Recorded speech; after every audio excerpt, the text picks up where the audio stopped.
Ini kalau lalu jalan tak rata nanti ni boleh kena. Hai, T1 Minute hari ni. Okey, hari ni kami ada sebiji Myvi hari ni, Pro 2 Myvi. Okey, akak ni dia pakai kereta ni ulang-alik pergi kerja, kadang-kadang dalam 70 km sehari, 100 km sehari. Jadi bila dia bawa pergi kerja tu kereta dia dah mula tak sedap. Kereta dia tu dah mula ada masalah. Pertama, macam ada bunyi genek.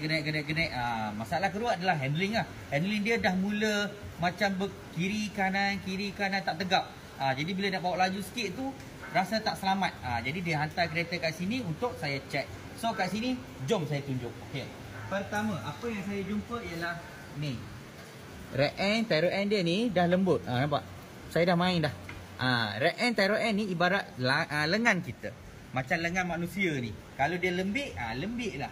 Kalau dia kuat, kita kan sedap bila dia kuat, dia tegak.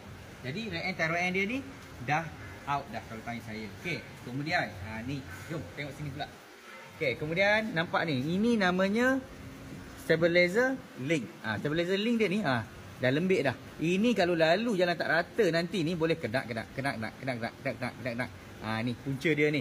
Okey, dan last kali ni kita jumpa. Nampak? Ini namanya babus. Okey, babus dia ni nampak saya tengok sini Tengok saya gerak dengan pakai tangan je. Ketuk pakai tangan boleh bergerak. Nampak? Babus dia dah longgar.